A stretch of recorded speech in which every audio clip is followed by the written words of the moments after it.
Assalamu alaikum. Today's video is about how to upload your resume into the LinkedIn profile with the help of your mobile phone. So let's start. Click on open your LinkedIn app, and here select the jobs option at the right bottom of your screen.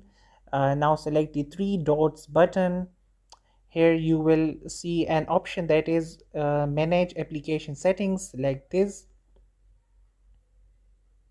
Here you can see the upload resume option. You can upload your resume in docx as well as in PDF. So I will select the upload resume option, and now I will go to the place where I have my resume, updated resume. Now this is my resume. I'm selecting it, and now you can see it is uploading.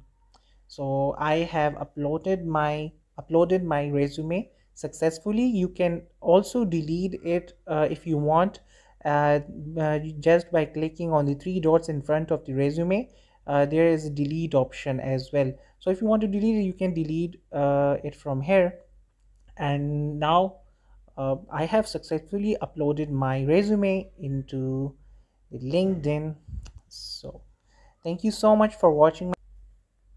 So if you have found my video helpful, then please subscribe to my channel and also like this video.